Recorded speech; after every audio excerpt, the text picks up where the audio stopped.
Hey there, we're Rick and Sharon. I'm a retired carpenter. I converted my cargo trailer into a custom camper. Now, we've camped all over the country since converting our cargo trailer to a camper in 2020. We would not have been able to afford these travels and adventures had I not converted the trailer into a camper. I spent about $3,000 initially on the conversion and have since spent about another $2,000 in upgrades. Although we've made a few tour videos before, this is the most recent and comprehensive up-to-date tour of our camper, which is still a work in progress. The cabinets were unfinished cabinets purchased from Home Depot, and I merely lightly sanded them and finished them with waterproof polyurethane. I've got an LED light underneath of the cabinets so it can act as a reading light or an ambiance light in the evening when you don't want to have the overhead light on. Now, the overhead light in the trailer is not an LED, but it was the original light from the trailer. The ceilings in here are actually made up of 1/4-inch plywood underlayment that was only about $13 a sheet, but it had such beautiful grain in it. Once I got it up, I decided I would varnish it. Originally, I was going to just paint it white. So the bed is typical staggered slats. You lift the seat cushion up, pull it forward, slide the cushion out, back cushion folds down. Now the foam panels were originally each 24 inches, so in order to make it feasible to have a low back like this, I cut 6 inches off of the one panel and taped it onto the other one before I built the cushions. The windows I bought from eBay, they are new windows rather than purchase used. Sharon's granddaughter made the curtains in the trailer out of a piece of fabric that we purchased at the Joann Fabrics. And we didn't originally have these baskets in here, but the utensil drawer was starting to get full with all the little miscellaneous stuff, and I decided to add these. The kitchen area is something that I had envisioned for a long time if I were ever going to do one of these cargo conversions. I wanted to have a sink with hot and cold water, and we do have a water heater in the rear of the trailer. I've got a refrigerator and a freezer with separate doors. This looks a little rustic, but it's merely here to keep the microwave from sliding around when the trailer is being transported. Once we arrive at the site, that comes off and goes away. I've also got a television up here and a television antenna, and I just purchased a through wall jack to be able to put the antenna outside the trailer to get better reception. We've got drawer storage and doors, cabinets up above. I've put pressure latches on these things so they want to stay tight, but I also use these bungee cords when we're traveling and just merely wrap them around the knobs on the cabinets here. The one remaining issue that we're having trouble with is this drawer sliding out. So I think I'm going to get a latch of some sort to put on this door that I can secure it when we're moving. Underneath the sink, the drain drains through the floor to the outside. We also have a 5-gallon bucket here with a toilet seat to use as a toilet. There's also a propane heater stored in here for when we're not on electric.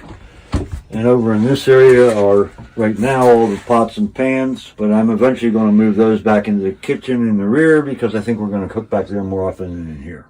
In these upper cabinets and the lower cabinets, I went and bought some cheap battery-operated lights from Five Below because sometimes in the evenings it's a little dark to see what you're looking for in here. So each of these cabinets has an interior light that I can use when I really feel I need it.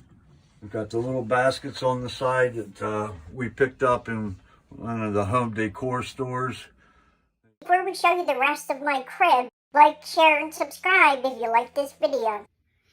Stinky, it's not your crib. Whatever. Where'd you even come from? Oh, I stowed away in the camper over the winter when it was cold. I used to live under the shed, but Rick, this is a nice upgrade. Well, thank you, Stinky. I'm so glad you approve. Okay, this is what's typically called the garage of the trailer. In the back, we have the rear of the air conditioner.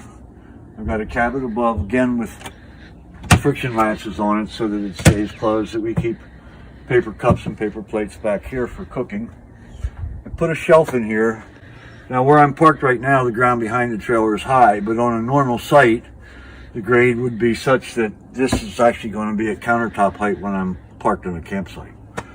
This is our fold-up mat for on the side of the trailer. I've got a little bit of tool storage here. I have a tarp that attaches like an awning on the side of the trailer, and these are the poles that hold the outer side of it up. We've got our rack for spices and coffee and sugar. And here I have a propane water heater that will heat water for the sink, and we also have an outdoor shower. It's a unit that's produced by TCMT. It's a Chinese brand. It's basically a 6-liter instantaneous propane water heater. It uses 2 flashlight batteries to provide the power for the igniter, all the sensors, and LED readout of the temperature. It hooks up to a propane bottle. It's instantaneous and will provide as much hot water as you can use because it's heating it as fast as it goes through the unit. Got a battery operated 12-volt electric pump here so that if we're off grid we can switch over and hook the pump up to the water connection and pump from water storage tanks underneath. Below I have a 12-volt battery which is connected to the lighting inside. All the lighting in the trailer is 12 volt and the porch light for the trailer is 12 volt. But I also have a electric inverter that I can use here, hook up to the battery, and in a pinch we can use our electric coffee maker or a hot plate to cook with using battery power converted to 110 volt. There are several storage totes in here right now. I'm toying with the idea of building one larger slide out bin, but for the time being these are adequate for holding all of our kitchen appliances. There's one in the back that is mostly camping tools and accessories. Oh, and then we have what is normally an over-the-door shoe storage bag. I cut the bottom off of it and put it inside the trailer in one of the base cabinets inside the door. And these pockets now will get filled up with all the other little things that we decide to add as we go along. All right, so on the roof of the trailer, since we quite often take our canoe or kayaks along with us, I added a rack space. The rack was just simply 4 2x4s, and they're not pressure treated because I was afraid that pressure treated would twist up too much up there in the heat. So they're 4 2x. I wrapped them with flashing material to waterproof the ones on the top of the trailer. I mounted those to the sides of the trailer using these T-brackets, which are a Simpson bracket. So the 2x4s, none of the roof rack is screwed through the roof of the trailer. Everything is attached to the sides. And then the cross members are attached to the rails using 3-inch screws. And then I added carpet on those cross members. The trailer's a little high, so when we are hauling boats on the roof, we're going to have to bring one of our step ladders along with us. And there's space in behind the shelf in the rear to store that. Design, because this design is very simplistic, and you did that on purpose. So why did you do this? Well, one, I'm not a real big fan of building things rustic, and the reason is that, like, you leave a lot of rough wood inside a van, or you try to build or cover walls using pallet lumber. It usually requires so much sanding and so much labor in order to get an even halfway decent result. And I wanted quick. I was more willing to spend a few dollars and not try to build everything inside this camper with reclaimed material. So Well, nothing was really expensive, although you did buy cabinets. I bought cabinets new. I bought the refrigerator new. The wall coverings and the ceiling and the floor in here. Oh, none of these items were really that terribly expensive. Right. I mean, I think I probably was able to cover the walls, the floor, and the ceiling in here for about $400 or less. But it has a very simplistic and a clean look, and it just, you can wipe it down. Well, that's it. And it's easy to keep clean. It's not something that's going to constantly collect dust. It's not something that, you use this old pallet wood where a board was already split, and 6 months from now you hook a thread of your shirt on it and now it's splintering. Definitely didn't want that kind of an end result to occur. So you got interviewed by Patrick, and your camper was put on New Jersey Outdoor Adventures.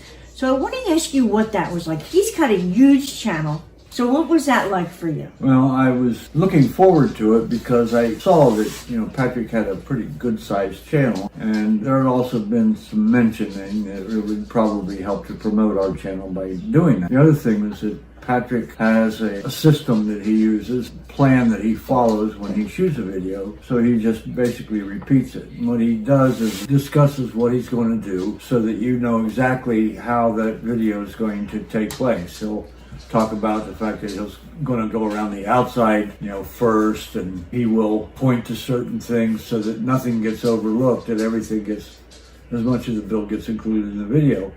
So it makes it very easy. If you get to a loss for what to say next, he is right there ahead of you, prompting you and walking you through this video so that it proceeds smoothly and that your whole story gets told. And I really kind of like that and admire that about the thought process behind the way he shoots his videos.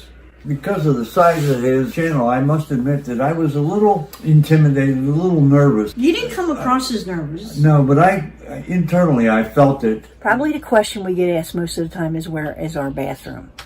So I will show you.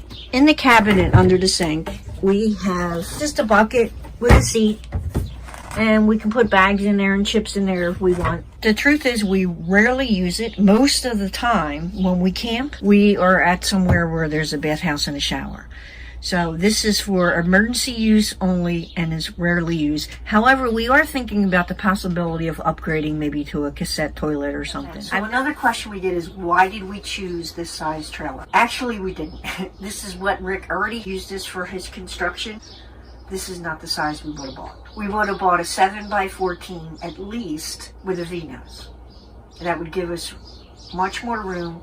The problem with this 6 foot, when we pull this bed out, we were hoping to lay this way. But Rick just fits, and if he wants to throw his arm up over his head, he doesn't fit. So we wind up sleeping the other way. A 7 foot wide trailer would have taken care of all that. We don't cook in here. We do have a microwave. That is the only thing we've ever used in here to cook with. Now, if we were on a really rainy weekend or something and we had to cook, we could cook it. So we chose to put the kitchen in the back because most of the time we are out back. Didn't want to cook in here to have all the, the odors and everything from cooking lingering in here. So we like the rear kitchen. Now, in that rear kitchen, we have a propane stove. We have a hot plate. We have a crock pot. We have an electric griddle. I think we have more appliances out back in the cargo area than we have, or just as many as we have in our house. So we have plenty of ways to cook. If we needed to bring a hot plate in here, we could do that. So it's versatile, but like I said, normally our cooking is done out there, and also we eat out there. The only time we use the microwave, sometimes we will have, I'm embarrassed to say, quick microwavable dinners, because sometimes we'll pull into a site, it'll be late, and we don't really want to fuss around with cooking and everything, so we may just nuke something in the microwave. So here we are, our first time boondocking out in western Pennsylvania. We're in a primitive campsite. We have no electric, no water, no hookups, no anything. And yet, we want for nothing. We have hot showers. We have 2 toilets, 1 bucket toilet in the camper, another cassette toilet, and a little tent out back. We have an inverter generator with TV, heaters, all different ways of cooking. We're living large, even though we're boondocking. Rick and Sharon have a lot more videos, so sit back, subscribe, and enjoy.